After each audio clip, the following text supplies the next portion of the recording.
तुम अच्छी तरह सोच लो, तुमने अपनी बहन का घर बसाना है या अपना? सलीम भाई, ऐसी कोई बात नहीं है जैसा आप समझ रहे हैं। कुछ भी नहीं है ऐसा। बेवकूफ समझ रहे हो मुझे? ना दिन देख रहे हो ना रात, हर वक्त उस लड़की के चक्कर में बुरी तरह फंसे हुए हो और कह रहे हो मैं गलत हूं। एक बात कान खोल कर सुन लो, मेरी बहन एक लंबे अरसे से तुम्हारे इंतजार में बैठी है और उसके अलावा किसी और लड़की से शादी की, उसी दिन तुम्हारी बहन को तलाक दूंगा। और जो भी फैसला करो सोच समझ कर करना। सलीम भाई, सलीम भाई, रिलैक्स, बैठे, यहाँ बैठे, बैठे और ठंडे दिमाग से मेरी बात सुने। देखें, उस लड़की से जो मेरे ताल्लुकात हैं ना, वो शादी करने के लिए हरगिज़ नहीं। मेरा मकसद सिर्फ और सिर्फ उसकी दौलत हासिल करना है। सलीम भाई, आप नहीं जानते, वो करोड़पति लड़की है, बहुत पैसा है उसके पास। तो उसके लिए भी तो उसे शादी करोगे ना? अरे नहीं यार, ऐसा कुछ भी नहीं होगा। मैं सिर्फ उसे प्यार का झांसा देके उसकी दौलत बटोर लूंगा। That's it।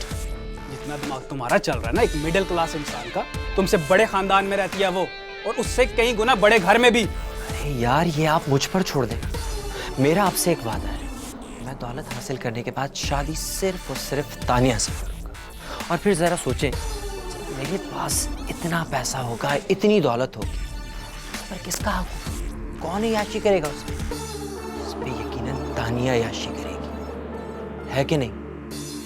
वरना आज के दौर में 10,000 की नौकरी हासिल करने के लिए जूतियां चटकानी पड़ती हैं। तो तुम मेहनत करके भी हिलाल का रिस्क कमा सकते हो। भाई, एक उम्र लग जाएगी इतनी दौलत जमा करने में। आपको क्या लगता है ये जो बड़ी बड़ी मिल्स हैं, ये बड़ी बड़ी कंपनीज हैं, ये रिस्क हलाल पे बनी हुई? बिल्कुल भी नहीं। जिसकी जितनी इस्तेताअत है ना, उसने अपने हिसाब से 2 नंबरी कर रखी। थोड़ी सी मैं कर लूंगा तो उसमें क्या हर्ज है?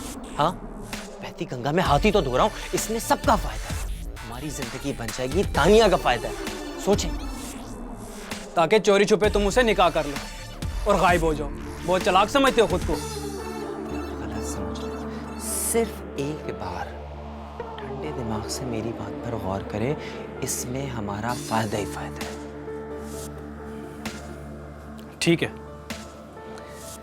इसकी भी एक शर्त है। वो क्या? पहले तुम्हें तानिया से निकाह करना पड़ेगा, उसके बाद जो चाहे करो, उस लड़की के साथ जो चक्कर चलाना है चलाओ, लेकिन याद रखना किसी किस्म का कोई ड्रामा करने की भी कोशिश की तो वो निकाहनामा उस लड़की और उसके बाप दोनों को दिखाऊंगा और वो फिर मिलके तुम पे फ्रॉड का केस कर देंगे। समझ गए तुम? बोलो, मंजूर है? मंजूर है।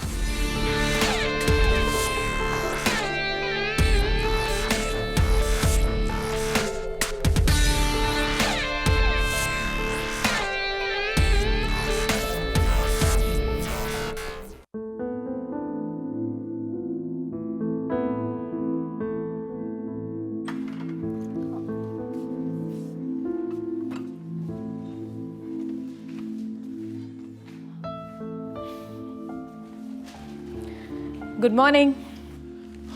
Good morning. अरे आप इतने सुबह सुबह? भाई, नाश्ता तो सुबह ही किया जाता है। आप आए ना, खड़ी क्यों है? बैठे प्लीज। ये वहाँ रख दो। और सुनाए, क्या हाल चाल है? मैंने सुना है कि आप लोग बिजनेस यहीं सेट कर रहे हैं। हाँ, इरादा तो कुछ यही है। अंकल बता रहे थे कि उनकी कंपनी आप दोनों के सिर पे चल रही है। मैंने अंकल से कहा कि इन दोनों में से किसी एक से सिफारिश कर दें कि ताकि मेरी कंपनी जो सेट हो उसके लिए थोड़ी हेल्प हो जाए। और इशाल तो अवार्ड भी विन कर रही है। जी, इसलिए कि इशाल जीतने से ज्यादा छीनने की आदी है। मैं कुछ समझा नहीं। कोई बात नहीं, समझ जाएंगे आहिस्ता आहिस्ता। अभी आपको यहाँ आए दिन ही कितने हुए हैं। बस अब मैं भी चलूंगी क्योंकि मुझे ऑफिस जल्दी पहुंचना है। आंटी उठे तो उन्हें मेरा सलाम कहिएगा। अरे नहीं, कम से कम चाय तो पी के जाएं आप। चाय ज़रूर पीती, लेकिन अभी मुझे ऑफिस जल्दी पहुंचना है, वरना बहुत सारे मसाइल हैं जो बीच में ही रह जाएंगे, इसलिए चाय उधार रही। अस्सलाम वालेकुम। वालेकुम अस्सलाम। कैसी हो मनाल? मैं बिल्कुल ठीक हूँ आंटी, आप कैसी हैं? मैं भी बिल्कुल ठीक हूँ। भाई, चाय तो तुम्हें आज ही पी कर जाना पड़ेगी। मैं चेंज करके आता हूँ इससे पहले कि चाय ठंडी हो जाए। चलो बैठो अपनी आंटी के साथ। मुझे ऑफिस ज़रा जल्दी पहुंचना था, इसीलिए बस मैं जाना चाह रही थी, लेकिन आपकी ज़िद के आगे तो मैंने कभी कोई बात की ही नहीं है। तुम बिल्कुल नहीं बदली। शायद कुछ भी नहीं बदला। फुप्पो, फुप्पो क्या आप 24 घंटे ये अखबार लिए बैठी रहती हैं सुबह सुबह? मतलब देखिए मेरी बात सुने, इलेक्ट्रॉनिक मीडिया का दौर है, लोग सर्व करते हैं न्यूज़ और काम करते करते सब कुछ सुन लेते हैं कि क्या हो रहा है। बेटा क्या बताऊं, जिस दिन सुबह अखबार न पढूं तो लगता है कुछ कमी सी रहेगी सुबह में। आदत हो गई ना बेटा। वैसे कहाँ है वो मिनाल साहिबा, नजर नहीं आ रही। हाँ, वो खुरम लोगों को नाश्ता देने गई है। वैसे आपने कहा या वो खुद ही अच्छा बनने के लिए चलेगी नाश्ता लेके? मैंने कहा था, तुम्हें तो पता है ना कि वो मेरी इजाजत के बगैर कोई काम नहीं करती। जी बिल्कुल, बहुत अच्छी है आपकी फर्मा बरदार बेटी मिनाल। एक मैं ही तो हूँ, अपने पापा की नाफरमान बेटी ईशान, है ना? आपको अपनी बेटी बहुत अच्छी लगती है क्योंकि वो आपकी बेटी है और मैं बहुत बुरी हूँ। बेटा मैंने तुम्हें मिनाल की तरह पाला है, मैं तुम्हें मिनाल की तरह समझती हूँ। अपने दिल से ये ख्याल निकाल दो। बस रहने दें, अगर ऐसा होता ना तो आप हमेशा मेरी बुराई ना करती। वैसे बाय द वे एक बात आप भी सुन लीजिए, मुझे ये बिला वजह अच्छे बनना आता भी नहीं है और ये फर्मा बरदारियाँ करना मुझे पसंद भी नहीं है। मैं जा रही हूँ, कार में वेट करी हूँ मिनाल का, वो मैडम आ जाए तो उसे भेज दीजिएगा और ज़्यादा इंतज़ार मैं नहीं करूँगी, ओनली 5 मिनट्स इंतज़ार करते रहो। नौकर हूँ ना मैं उसकी। नाश्ता तो करती जाओ। कर लिया मैंने नाश्ता, आपकी बातों ने ना, आपके तानों ने मुझे करवा दिया नाश्ता।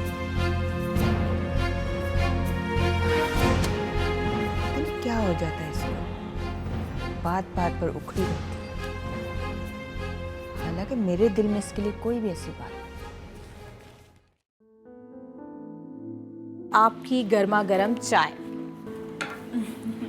ये जहमत तुमने क्यों की? चाय तो मुझे बनाकर पिलानी चाहिए थी तुम्हें। वैसे एक बात है, तुम्हारी पहले भी यही कोशिश होती थी कि आंटी को कोई काम ना करना पड़े। इसलिए कि आप आज भी मेरे लिए इतनी ही रिस्पेक्टेबल हैं और आप तो अच्छी तरह जानती हैं ना, बड़ों की खिदमत करना मुझे बहुत अच्छा लगता है। खुश रहो बेटा। वैसे आज मैं तुम्हारी तरफ आने का सोच रही थी। खुर्रम ने बताया था कि अंकल ने डिनर पर इनवाइट किया है, लेकिन क्या बताऊं बेटा, घर की सेटिंग में पूरा दिन गुजर गया। तो आपने मुझे क्यों नहीं बुलाया? बेटा अब तुम बड़ी हो गई हो, ऑफिस जाने लगी हो, और फिर वक्त के साथ इंसान के मामलात और मिजाज बदल जाते हैं, इसीलिए मैंने मुनासिब नहीं समझा। आपने गलत किया, क्योंकि मैं अब भी वही हूँ जैसे पहले थी। और अब मैं ऑफिस तो जा रही हूँ, लेकिन वापसी तक आप किसी काम को हाथ नहीं लगाएंगी। मैं वापस आऊँगी और हम दोनों मिलकर सेटिंग कर लेंगे, ठीक है? बल्कि आप एक काम सिर्फ इतना कीजिएगा कि एक लिस्ट बना लीजिएगा सारे सामान की, ताकि शॉपिंग करते वक्त आपके दिमाग से कोई चीज़ ना निकले, ठीक है ना? अरे तुम तो बिल्कुल कुछ भी नहीं भूली भाई। भूल कैसे सकती हूँ? बचपन का हर वाक़या याद रखने वाला होता है। अच्छा ये बताओ, ईशाल कैसी है? वैसी ही है, जिस चीज़ की ज़िद करती है उसे लेके छोड़ती है, चाहे उसके लिए किसी की जान जाए या किसी के जज्बात का कत्ल हो। यानी कि पहले जैसी जिद्दी? हाँ। Minal, good morning aunty. Good morning. तुम्हारा गुस्सा अभी भी पहले जैसा है? बिल्कुल नहीं बदली तुम। नहीं नहीं aunty, it's not as such. मुझे तो बस वो मिनाल तंग करती है। अब देखें ना आंटी, ऑफिस जाने का टाइम हो रहा है, इंसान को एहसास जिम्मेदारी होनी चाहिए। अब मुझे आके बताना पड़ रहा है कि चलो ऑफिस, प्लीज़ चलो। मैं तुम्हारा कितनी देर से वेट कर रही हूँ मिनाल, आ जाओ चलो। विशाल, मेरा ऑफिस जाने का दिल नहीं चाह रहा है आज। क्यों? तुम्हारे दिल को क्या हुआ है? कम ऑन गेट अप, अपने दिल को काबू में रखो और ऑफिस चलो। हाँ, मैं कार में वेट कर रही हूँ तुम्हारा, आ जाओ। आंटी अभी मुझे कुछ जल्दी है, ऑलरेडी मैं बहुत लेट हो गई हूँ। आ जाओ मिनाल, वापस आके ना आपसे ढेर सारी बातें करूँगी। ओके, सी या। कम।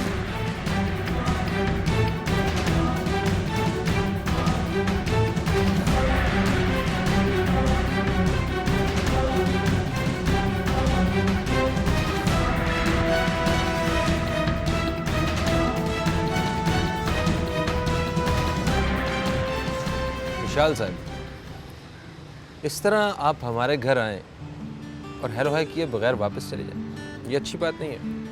यू नो व्हाट, जब इंसान के पास टाइम ना हो ना तो उसे बिला वजह हेलो हाय करने में अपना इम्पोर्टेंट टाइम वेस्ट नहीं करना चाहिए। जो लोग आपको इम्पोर्टेंस देते हैं उनके साथ टाइम स्पेंड करने को वेस्ट करना नहीं कहते। आप जज्बात की तौहीन कर रही हैं इशाल साहिबा। आई थिंक ये बहस हम कभी और करेंगे। I am getting late. इतनी भी जल्दी क्या है? आपको किसने पूछना है कि भई आप 20 मिनट लेट क्यों आई? मैं इसकी नौबत ही नहीं आने देती कि कोई मुझसे ईशाल पाशा से सवाल करे, चाहे वो मेरे पापा ही क्यों ना हो। फिर चाय कब? वो तो आप कभी भी पी सकते हैं। आई थिंक अभी भी, मेरे जाने के बाद। मैं आपके साथ चाय पीने की बात कर रहा हूँ। तो फिर इसके लिए तो आपको इंतज़ार करना पड़ेगा। जब मेरा मूड होगा तब साथ चाय पिएंगे। क्या आप वाकई इतनी मसरूफ हैं या मेरे जज्बात का इम्तिहान ले रही हैं? इम्तिहान तो आजमाइश का होता है। मुझे आपको आजमाने की ज़रूरत ही क्या है? ज़रूरत पड़ भी सकती है। जब पड़ेगी तब देखा जाएगा। मैं आजमाइश पे पूरा उतरूंगा। मैं फिर भी आपसे यही कहूँगी कि उसकी नौबत ही नहीं आएगी। आने वाले वक्त में कुछ भी हो, कोई कुछ नहीं कह सकता। लेकिन अपने बारे में तो कह सकता है ना। हाँ, कहिए ना। मैं आपके बारे में सुनना चाहता हूँ। जो मुझे कहना था आई थिंक मैं ऑलरेडी कह चुकी हूँ। Excuse me.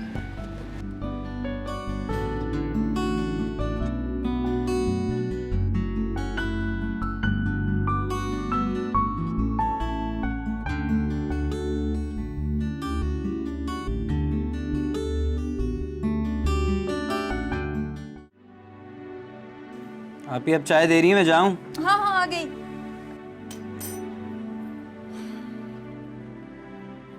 ये लो चाय। Thank you.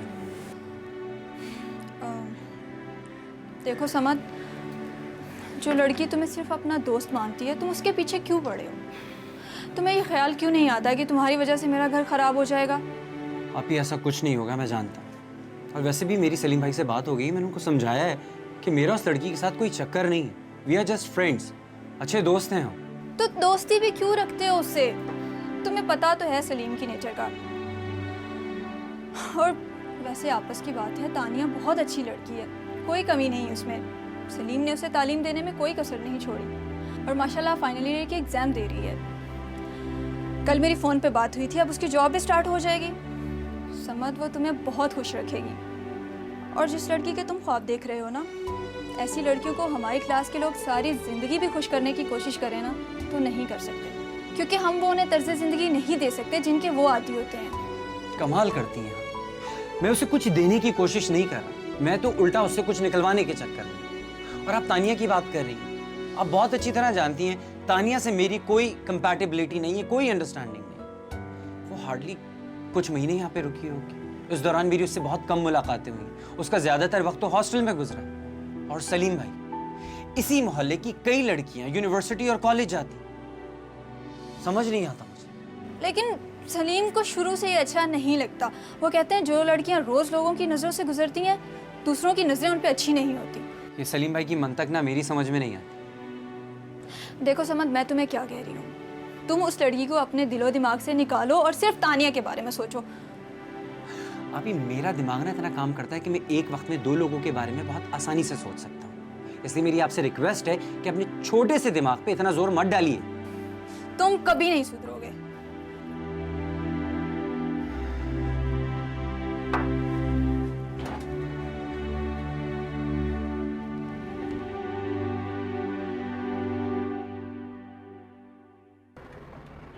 तुम्हारी वजह से पूरा आधा घंटा मैं लेट हुई। तो तुम चली जाती, मैं दूसरी गाड़ी में आ जाती। मैं चली जाती, उसके बाद क्या होता? तुम्हारा वही सब कुछ रोना धोना, मुफलिस बनने का ड्रामा करना, अपने आप को बहुत ही मासूम साबित करना, यही तो करती हो तुम। वैसे भी तुम्हें तो मेरी हर बात से ही प्रॉब्लम है, इसको भी लेके तुम एक नया ड्रामा तलाश कर लेती। प्लीज़ इशाल, पॉजिटिव सोचो तुम कोई गैर नहीं हो, कज़न हो मेरी।